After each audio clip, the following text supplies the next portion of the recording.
Hello दोस्तों, एक बार फिर से आप सभी का स्वागत है एजुकेशन बाइट पर। आज मैं आपका डीएलएड फर्स्ट सेमेस्टर का जो विज्ञान विषय है उसका प्रश्न पत्र लेकर के आई हूँ। 2016 से लेकर के आपका 2022 तक जितने भी क्वेश्चन पेपर हुए हैं सभी के जो एमसीक्यू क्वेश्चंस हैं वो मैं आपको इस क्लास में कराने जा रही हूँ। ठीक है, 5-5 आपके आते हैं। ये 25 नंबर का पेपर है, इसमें आपको 5-5 एमसीक्यूज़ मिलेंगे करने को। ठीक है, चलिए शुरू करते हैं आपकी क्लास। और क्लास होने के बाद कमेंट करके ज़रूर बताइएगा कि किसके कितने एमसीक्यू क्वेश्चन सही रहे हैं।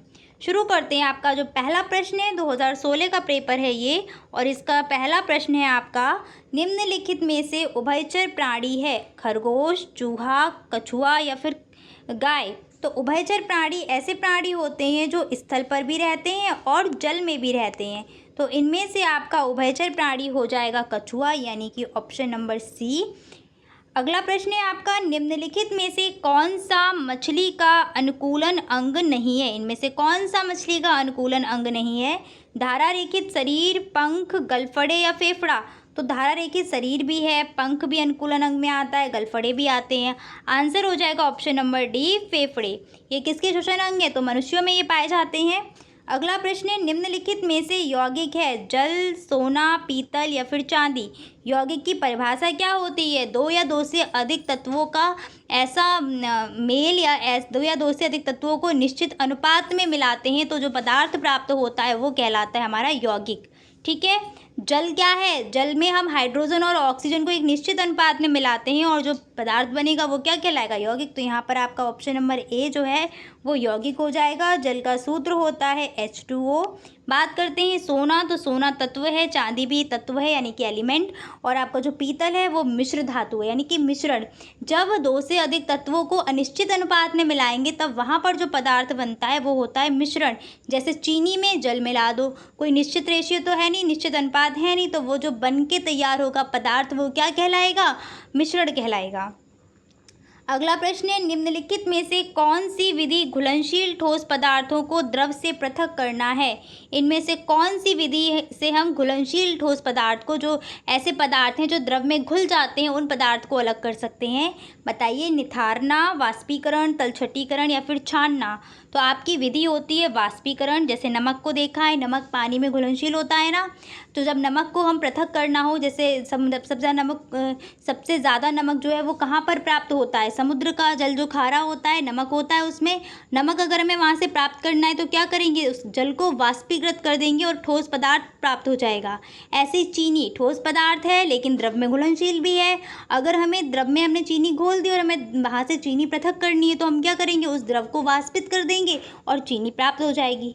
तो यहाँ से क्लियर हो गया, जब घुलनशील ठोस पदार्थ होंगे तो उनको हम पृथक करने के लिए कौन सी विधि प्रयोग करते हैं, वाष्पीकरण विधि। अगला प्रश्न है, किसी वस्तु के तल के क्षेत्रफल का मात्रक है घन मीटर, मीटर, वर्ग मीटर या किलोमीटर। तो क्षेत्रफल का जो मात्रक है वो होता है वर्ग मीटर। इसको दूसरी तरीके से हम लिख सकते हैं मीटर स्क्वायर। दोनों ही सही हैं, मतलब बस अलग अलग तरीके से लिखा है, बात एक ही है। अगला आपका 2017 का क्वेश्चन पेपर है। इसका पहला क्वेश्चन है, मछली में श्वास लेने के लिए कौन सा अंग पाया जाता है, फेफड़ा, गलफड़े, त्वचा या उपयुक्त सभी। तो मछली में श्वास लेने के लिए पाए जाते हैं गलफड़े। नेक्स्ट क्वेश्चन है, एक गज बराबर होता है 5 फुट, 4 फुट, 3 फुट या 2 फुट। तो एक गज बराबर होता है 3 फुट। अगला प्रश्न है, घुलनशील पदार्थों को द्रव से पृथक करने की विधि है छानना, निथारना, तलछटीकरण या वाष्पन। क्वेश्चन देख पा रही हैं, क्वेश्चन आपका दोबारा से पूछा गया है और इस आपको वही घुलनशील पदार्थ है जो द्रव में घुल जाएंगे उनको पृथक करना है, तो इसके लिए हम यूज़ करते हैं वाष्पन विधि। नेक्स्ट क्वेश्चन है, पहलवान को भार उठाने में लगने वाला बल है पेशीय बल, विद्युत बल, चुंबकीय बल, उपयुक्त में से कोई नहीं। पहलवान क्या कर रहा है, भार उठा रहा है, मांसपेशियां काम कर रही हैं, मांसपेशियां जो बल लगाती हैं वो कौन सा बल होता है, पेशीय बल होता है।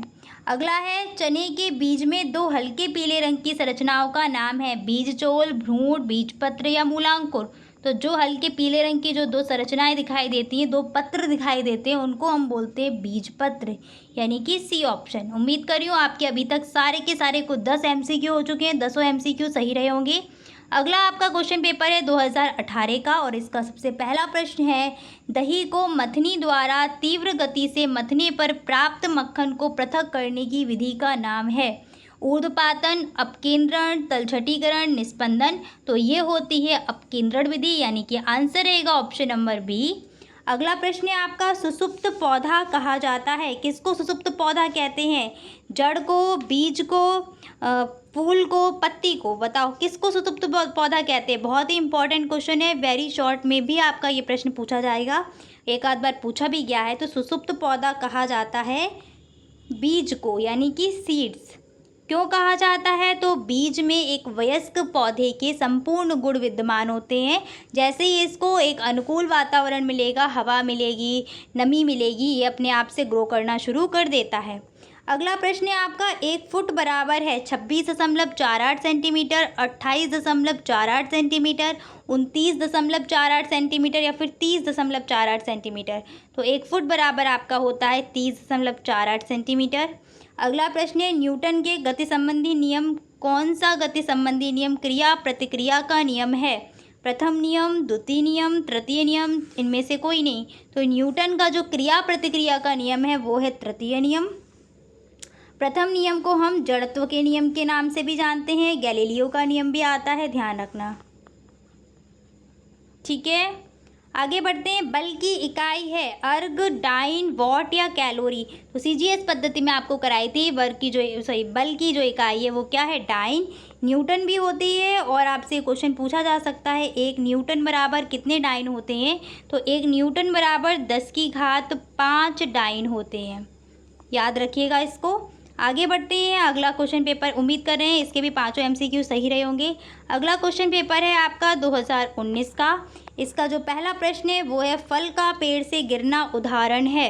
किसका उदाहरण है फल का पेड़ से गिरना? चुंबकीय बल का, घर्षण बल का, गुरुत्व बल का या फिर पेशीय बल का। बताइए किसका उदाहरण रहेगा ये?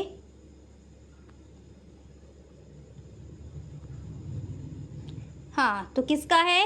हम सभी जानते हैं जो पृथ्वी है प्रत्येक वस्तु को अपनी तरफ खींच रही है, और जब वो अपनी तरफ, अपने केंद्र की तरफ खींच रही है तो कौन सा बल लगाती है? गुरुत्वाकर्षण बल लगाती है। और इस गुरुत्वाकर्षण बल को ही हम क्या कहते हैं? गुरुत्वीय बल कहते हैं। इसी कारण सभी वस्तुएं क्या हैं? नीचे की तरफ आ रही हैं। तो आंसर हो जाएगा ऑप्शन सी, गुरुत्व बल। नेक्स्ट क्वेश्चन है, बालू और लोहे की छीलन को पृथक किया जाता है, बीन कर, चुंबकीय पृथक्करण द्वारा, फटक कर, चाल कर। बालू और लोहे की छीलन को, लोहा क्या है? एक चुंबकीय पदार्थ है, तो कौन सी विधि से पृथक करेंगे? चुंबकीय पृथक्करण विधि द्वारा।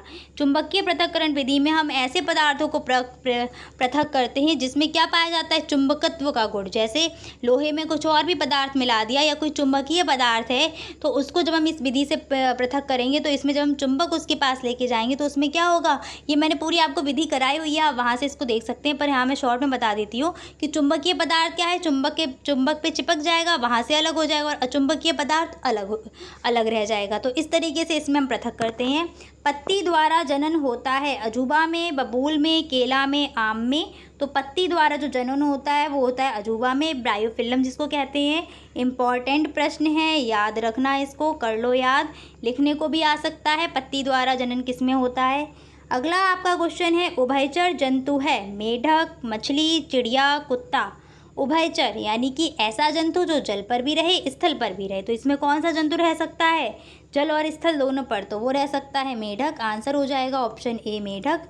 नेक्स्ट क्वेश्चन है, द्रव्यमान का मानक मात्रक है, कुंतल, किलोग्राम, ग्राम या फिर न्यूटन। तो द्रव्यमान आपकी 7 मूल राशियां हैं और उनके 7 मूल मात्रक हैं, उसी में द्रव्यमान आती है। तो द्रव्यमान का मात्रक क्या है? किलोग्राम। समय का सेकेंड होता है, लंबाई का मीटर होता है। ठीक है, नेक्स्ट आपका 2020 का क्वेश्चन पेपर है और इसका फर्स्ट क्वेश्चन है, घर्षण बल निर्भर करता है सतह की प्रकृति पर, क्षेत्रफल पर, आयतन पर, उपर्युक्त सभी।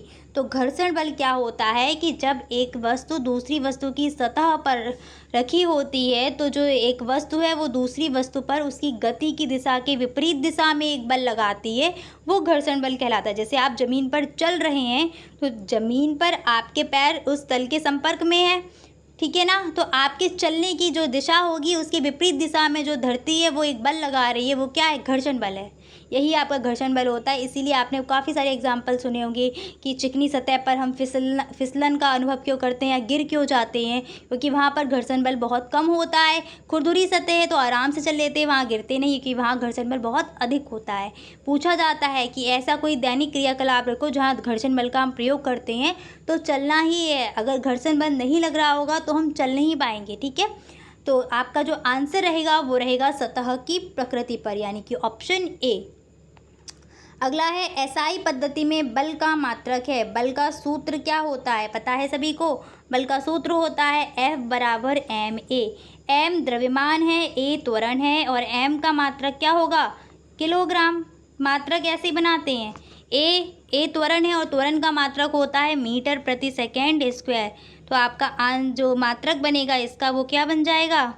किलोग्राम मीटर प्रति सेकेंड स्क्वायर, यानी कि ऑप्शन नंबर 3। नेक्स्ट क्वेश्चन है, बर्तन बनाने वाले कुम्हार के चाक की गति होती है दोलन गति, सरल रेखीय गति, घूर्णन गति या फिर वृत्तीय गति। तो जो कुम्हार का चाक होता है वो क्या करता है? एक ही अक्ष के परते घूमता है, और जब वस्तु किसी एक अक्ष के परते या अपनी अक्ष के परते घूम रही है तो वो करती है घूर्णन गति। जैसे लट्टू की गति, पृथ्वी का अपने अक्ष पर घूमना। पृथ्वी अपने अक्ष पर जो घूम रही है ना, कौन सी गति कर रही है उस वक्त? घूर्णन गति कर रही है, जिसको परिभ्रमण गति भी कहते हैं। इस नाम से भी पूछी जाती है। एसएसटी में आपका ये क्वेश्चन बन सकता है, याद रखना। अगला आपका है, नर तथा मादा युग्मक के युग्मन या फिर संयोग की क्रिया को कहते हैं परागण, निषेचन, जनन या बीज निर्माण। तो ये आपका होता है निषेचन। परागण की क्रिया में क्या होता है? पराग कण जो होते हैं वो पराग कण क्या करते हैं? वर्तिकाग्र पर पहुंच जाते हैं, वो क्रिया कहलाती है परागकण। पराग कोश से निकलकर कहाँ पहुंचेंगे? वर्तिकाग्र पर, तो वो परागण कहलाएगी। और ये तो सब आप जान ही जाएंगे। ठीक है, आगे बढ़ते। निम्नलिखित में से कौन सजीव है? मोटर, रेलगाड़ी, केचुआ, साइकिल। कितना आसान प्रश्न दे दिया, बताइए। मोटर निर्जीव है, सजीव नहीं है ये। रेलगाड़ी भी निर्जीव में आएगी, साइकिल भी निर्जीव में आएगी, यानी कि ये तीनों सजीव नहीं है। बचा कौन सा? कछुआ सजीव हो जाएगा। सॉरी, केंचुआ है ये, कछुआ नहीं, केंचुआ। ऐसा होता है कभी कभार कि मैं लिखती सही हूँ, गलत बोल जाती हूँ, या फिर बोलती सही हूँ, गलत लिख जाती हूँ। तो देखो, सुबह से शाम तक क्लास रहती हैं और बहुत ज़्यादा फ़ोन की स्क्रीन पर देखने से भी कभी कभार आँखों में प्रॉब्लम हो जाती है। तो थोड़ा बहुत आप मैनेज कर सकते हैं, ठीक है ना, परेशानी नहीं होगी। चलिए, फिर भी अगर आप लोग जैसे कमेंट करके आंसर पूछते हैं तो मैं क्लियर कर देती हूँ। बहुत से बच्चों के कुछ डाउट रहते हैं, तो बस एक अपनी टोन थोड़ी सी बात करने की ठीक रखा करिए तो अच्छा लगता है। और अगर हम आपसे आंसर क्लियर कर रहे हैं तो प्लीज़ अच्छे से उस चीज़ को रिस्पॉन्स करिएगा, ऐसे नहीं कि अलग ही उसमें टोन में बात कर रहे हैं। चलिए छोड़िए, आगे बढ़ते हैं। अगला प्रश्न पत्र आपका क्या है 2022 का? क्या है? कोशिका भित्ति पाई जाती है पादप में, जंतु कोशिका में, पादप तथा जंतु कोशिका दोनों में, इनमें से कोई नहीं। बहुत इंपॉर्टेंट क्वेश्चन है और मैंने इसीलिए जानबूझ के आपका पादप और जंतु कोशिका में अंतर करवाया है, क्योंकि साइंस का सिलेबस आपका जो भी हो, लेकिन क्वेश्चन वो जर्नल साइंस के आपसे पूछते हैं। तो सीधी सी बात है, अगर जंतु पौधे आपके सिलेबस में दिए तो जंतु और पादप कोशिका इनडायरेक्टली आ रही है, तो आपसे वो पूछ सकते हैं। इसलिए जंतु और पादप कोशिका में अंतर तैयार रखना। बताओ, इसमें से कोशिका भित्ति, इसको हम सेल वॉल बोलते हैं, सेल वॉल किस में पाई जाती है? पादप कोशिका में, जंतु कोशिका में, या फिर पादप और जंतु दोनों कोशिका में? तो जो सेल वॉल है वो सिर्फ और सिर्फ पाई जाती है पादप कोशिका में। ऐसे ही एक चीज़ और है, हरित लवक। हरित लवक भी सिर्फ और सिर्फ पादप कोशिका में पाए जाते हैं, जंतु कोशिका में नहीं पाए जाते, ध्यान रखिएगा। अगला है, यौगिक का उदाहरण है वायु, धुआं, चीनी या चीनी का विलयन। तो वायु भी मिश्रण है, धुआं भी मिश्रण है, चीनी का विलयन भी मिश्रण है। जैसे चीनी पानी में मिलाई तो मिश्रण तैयार होगा। चीनी जो है वो क्या है? यौगिक है, और चीनी का सूत्र होता है C12H22O11। देख पा रहे हैं, सब एक निश्चित अनुपात में मिले हुए हैं। C13 कर दोगे तो गलत हो जाएगा, ठीक है। निश्चित अनुपात में सारी की सारी चीज़ें मिला के बनी हुई हैं, तो ये यौगिक हो जाएगा एक। अगला है, कायिक प्रवर्धन संभव है जड़ द्वारा, तना द्वारा, पत्ती द्वारा, इन सभी के द्वारा। कायिक प्रवर्धन होता है वेजिटेटिव प्रोपोगेशन, किसके द्वारा संभव है? तो ये इसमें आपका जड़ द्वारा, प्राकृतिक अगर विधि बताए, नेचुरल तरीका, तो उसमें जड़ द्वारा भी होता है। जड़ द्वारा, जो आपकी जड़ें जैसे मूली वगैरह हो गई ये। तना द्वारा, आलू वगैरह में आपको देखने को मिलेगा। पत्ती द्वारा, ब्रायोफिल्म या अजूबा में देखने को मिलता है। तो आपका आंसर रहेगा इन सभी के द्वारा, यानी कि ऑप्शन नंबर 4। अगला प्रश्न है, बल का मात्रक है न्यूटन, सेकेंड, किलोग्राम या फिर इनमें से कोई नहीं। तो यहाँ पर आपका बल का मात्रक रहेगा न्यूटन, और जो अभी जस्ट बताया था वो क्या था, किलोग्राम मीटर प्रति सेकेंड स्क्वायर, ये भी बल का मात्रक है। दोनों ही बल के मात्रक है, ध्यान रखना। अगला प्रश्न है, निम्नलिखित में से संयुक्त पत्ती छांटिए। आम की पत्ती, अमरूद की पत्ती, नींबू की पत्ती, इनमें से कोई नहीं। तो आपका आंसर रहेगा नींबू की पत्ती। नींबू की पत्ती जो है वो संयुक्त पत्ती का उदाहरण है। चलिए, तो उम्मीद कर रहे हैं आपके 2016 से लेकर 22 तक जो मैंने क्वेश्चन पेपर कराए हैं सभी के आंसर आपके ठीक रहे होंगे, और मुझे लगता नहीं है कि इसमें किसी के भी 1-2 क्वेश्चन भी गलत होने वाले हैं। सारे ही क्वेश्चन आसान थे। अगर आप लोगों ने नोट्स पढ़ी है, सेल्फ स्टडी जो भी किया है, जहाँ से भी पढ़ा है, जो भी पढ़ा है, बुक्स पढ़ी हैं, मॉडल पेपर पढ़े हैं, जो कुछ भी पढ़ा है, तो उम्मीद कर रहे हैं आपके क्वेश्चन इतने टफ नहीं थे कि आप लोगों के गलत हों, सारे क्वेश्चन ठीक रहे होंगे। चलिए, इतना ही रखते हैं, मिलेंगे फिर आपकी अगली क्लास में। ख्याल रखिए अपना। Thanks for watching and please like, share and subscribe my channel. Bye bye, take care.